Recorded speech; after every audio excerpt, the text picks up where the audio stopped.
Oh, good morning, classmates. Good morning, ma'am. So for today's, we're going to tackle about the digital trade and e-commerce. So when we say digital trade and e-commerce, it is the first is digital trade, so the exchange of goods and services electronically and facilitated by the internet. So one of the example of the digital trade is yung mga nabibili natin through or yung mga services na in-offer sa internet like mga Grab, tawag nito Food Pandas, online payments, mga ganyan.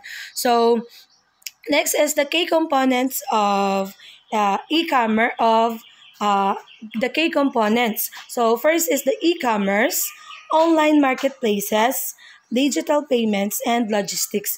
So, ito naman is yung mga, 'di ba? Ngayon marami ng mga online services na ino-offer sa internet. Like for example, pwede ka nang mag-book mag-book ng mga ticket mo through online, mag-book ng sasakyan, or katulad ng sa Maynila, 'di ba? Kailangan mo lang mag-book ng through online para makasakay ka at makapunta ng madali sa iyong trabaho. So next is the services na ino-offer through online, yung mga food pandas, 'di ba, no? GCash, 'di ba? Pwede na tayong magbayad kahit ng mga bills natin through GCash, through online, Paymaya, mga ganyan. And meron na ding mga transaction through online banking, katulad niyan, pwede na tayong katulad na lang ngayon, yung Palawan, meron na silang Palawan Pay, which is online transaction na rin. So next is the importance of this digital trade. So the importance of digital trades is drives economic growth, creates jobs, and connect businesses and consumers globally. So first is the drives economic growth. So syempre, 'di ba, sa panahon ngayon, gusto ng mga tao is yung mapadali na yung buhay nila. That's why yung digital trade is very helpful talaga siya. Next is the create jobs. So marami na ring nabibigyan ng mga trabaho. Katulad na lang ng Food Pandas. Yung Food Pandas, Grabs, 'di ba? Marami nang nabibigyan ng mga trabaho. And also meron na ring mga tawag nito, mga sa online na nagtatrabaho through teaching through online, and nakaka-earn na rin sila. So that's why nakaka-help din siya sa mga people. So connects businesses and consumers globally. So digital trade is very helpful talaga when it comes to business because napapadali, at kahit ang layo na ng mga lugar ng mga businesses natin o yung mga tawag nito, yung mga mga customers natin, is na-offer natin yung ating mga products. Like for example, meron tayong mga customer from other countries like abroad. So 'di ba, nagiging connection nila through digital, through online, meron ng connection, and pwede na kayong makapag-usap through Zoom Meet, makapag-meeting, conduct ng meeting kahit nasa malayo ka. So grabe, ang digital trade is isa sa pinakamalawak ngayon na pinagkukunan ng mga businesses. So, next is the growth of e-commerce. Statistics on growth of e-commerce. So, statistics on the increasing global e-commerce market. So, sa e-commerce naman, ito yung nagpapataas ng global e-commerce ng market. And then next is the impact on traditional businesses. So, paano ba nakaka-epekto ang digital trade sa traditional businesses? So, sabi dito, how digital trade has disrupted traditional businesses models. So, next is the e-commerce strategies for international markets.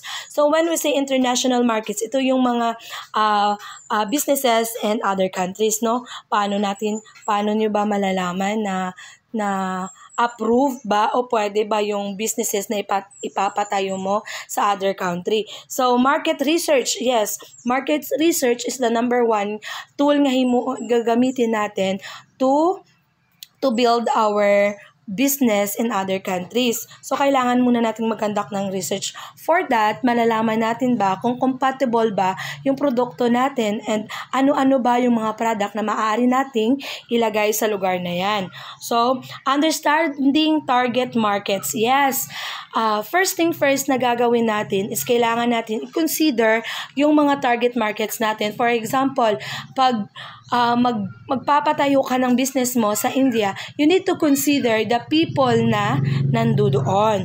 So, consumer preferences, yes, kailangan pa rin nating ibase sa mga consumer preferences natin kasi paano naman magpapatayo tayo ng ating businesses doon or business natin sa India, tapos hindi natin i-consider yung kanilang mga preference at yung mga gusto nila. Next is the cultural nuances. So, when we say cultural, yung mga culture nila, mga belief nila, na kailangan din nating bigyan ng halaga kasi hindi naman maaaring magpapatayo ka lang ng business mo na hindi mo alam kung ano yung mga cultures na and beliefs nila na sinusunod. So, next is the localization. So, adapting products. Yes, also we need to consider the adapting products when we put our business in India. Kasi hindi naman pwedeng magbibenta tayo doon ng mga Pinoy products natin na hindi naman kilala. So, kailangan din natin i-consider kung ano-ano yung mga produktong or ano-ano yung mga businesses na nag-i-exist na doon sa kanila. So, next is the marketing and consumer service to local markets. So, yun nga yung sinasabi ko. Titingnan natin, i-evaluate natin kung ano-ano yung mga produkto or yung businesses na pwede natin ilagay sa isang lugar na yan. So, next is the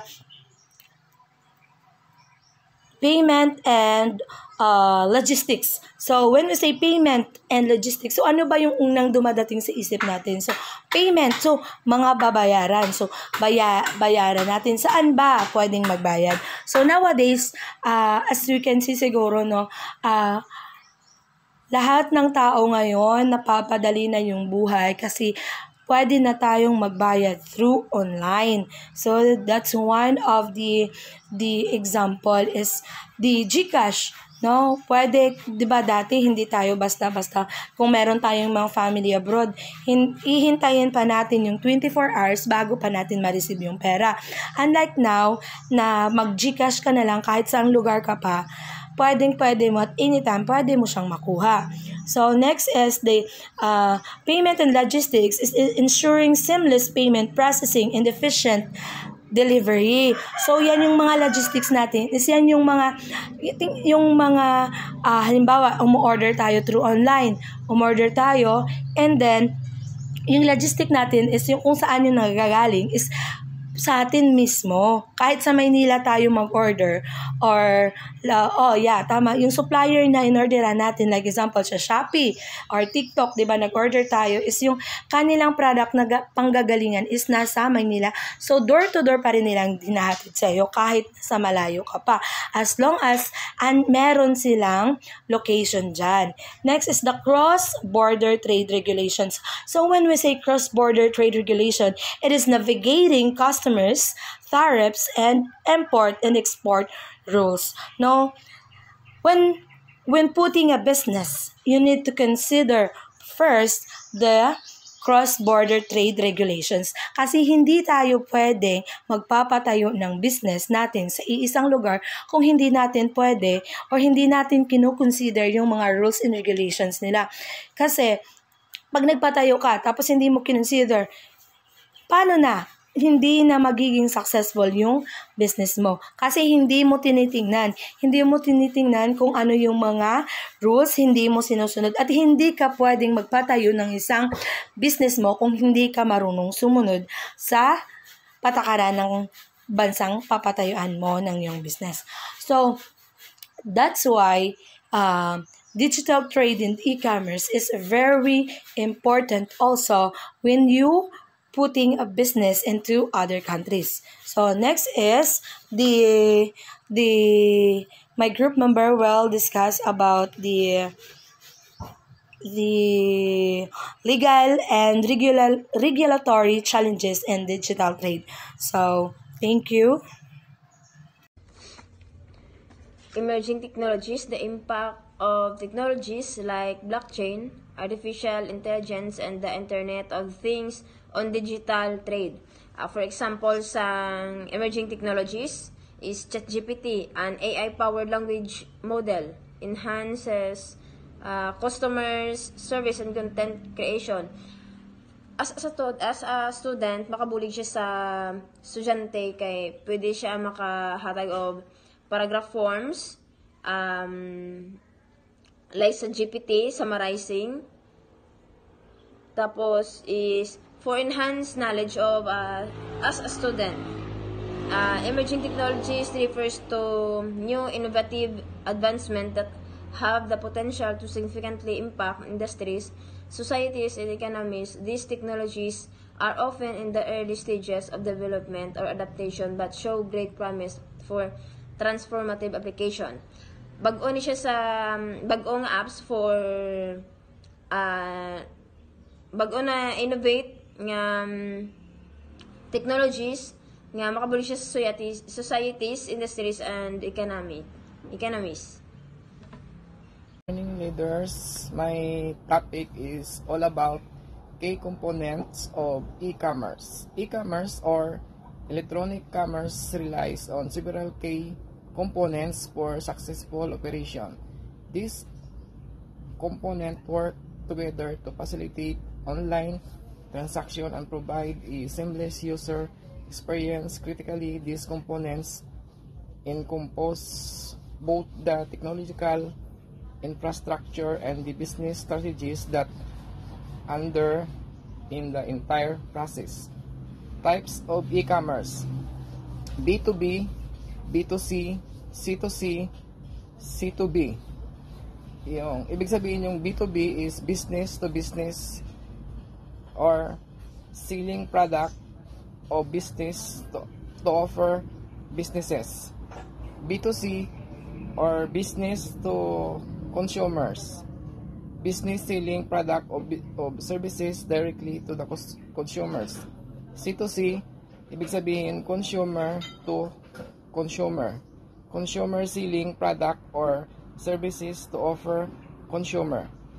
C2B, ibig sabihin consumer to business, consumer selling product or services to businesses. Mayroon silang payment system.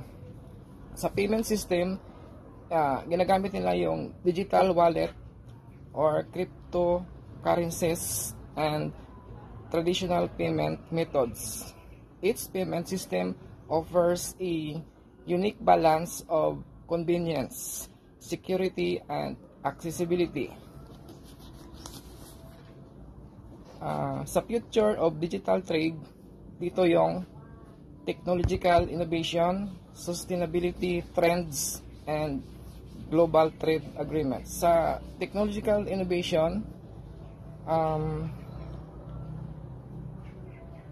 dito yung machine learning personalize the shopping experience, and blockchains enhance security and transparency in transaction, potentiality, reducing fund and building trust. Sa sustainability trends, eco-friendly practice in digital trades.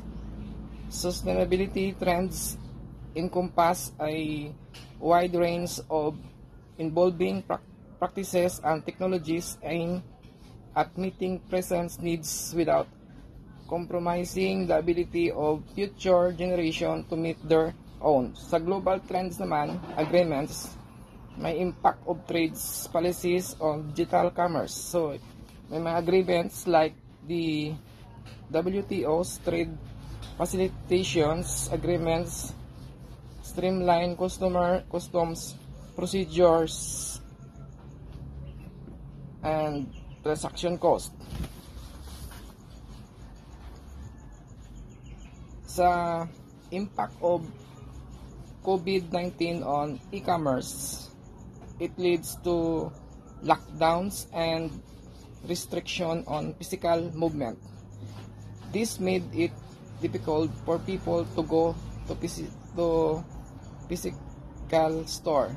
As a result, more consumers turn to online shopping for their needs. E-commerce platforms saw a significant increase in traffic and sales. So, the acceleration of online shopping, shift in consumer behavior during the pandemic. The pandemic dramatically increased the adoption of e-commerce as consumers sought to minimize in-person contact and maintain social distancing. So sa adaptation of business, how companies devote to online sales. So many companies successfully transitioned their operation to accommodate online sales, demonstrating adaptability and innovation. Sa long-term change naman is sustainability of e-commerce growth post-pandemic. The pandemic dramatically accelerate the shift towards online shopping, but the question, this growth will continue at the same pace of platform. Post-pandemic is a complex issue with several contributing factors. That's all. Thank you. Morning leaders, I am Karen May Molina and my topic is all about key components of e-commerce. Types of e-commerce is the business to business, business to consumer, consumer to consumer, consumer to business. When you say business to business, example diri isang mga ahensya ng marketing na tumutulong sa maliliit na negosyo na lumago or ang mga namamakyaw at nagtitingi.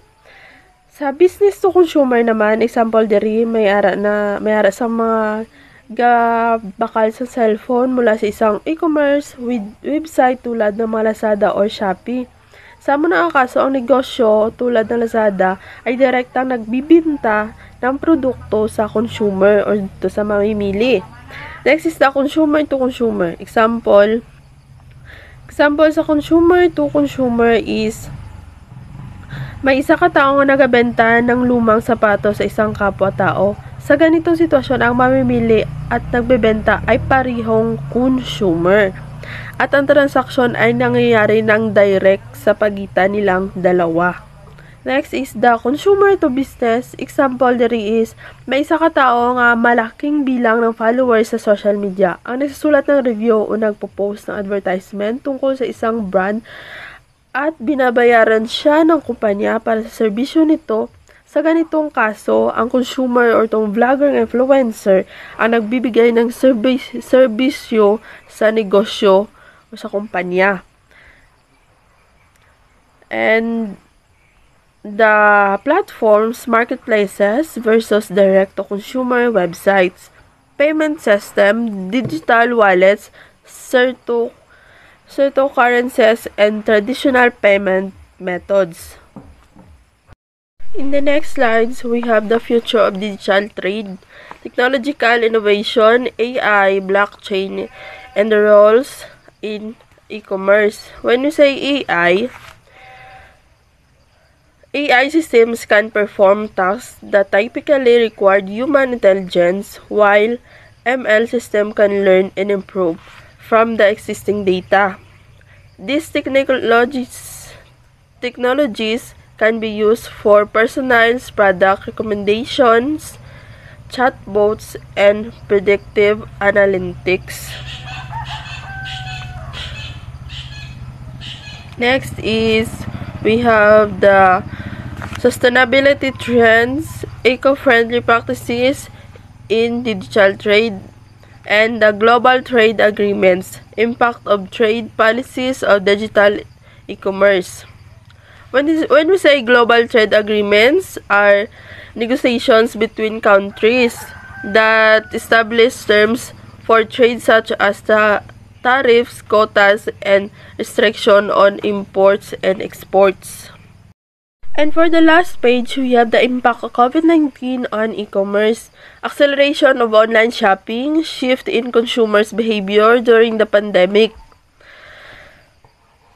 Dito, Sinasabi dito na ang pagbabago at ang pag-uugali ng mga mamimili sa panahon ng pandemya. So, bakit nga ba nagbabago ang kanilang pag-uugali ng panahon ng pandemya? Dahil po dito sa kanilang kalusugan, tapos sa pag-usbong ng online shopping, social distancing or mga lockdown, pagtaas ng demand at essentials. Next is adaptation of businesses, how companies pivot to online sales.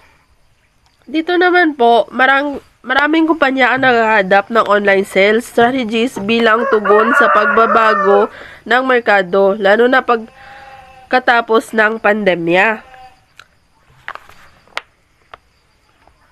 Next is the last is the long-term changes. Sustainability of e-commerce growth post-pandemic. Ang pag-usbong ng e-commerce ay patuloy na lumalago kahit pagkatapos ng pandemya. At may mga indikasyon na ito ay magiging sustainable o matatag sa hinaharap. And that's all. Thank you.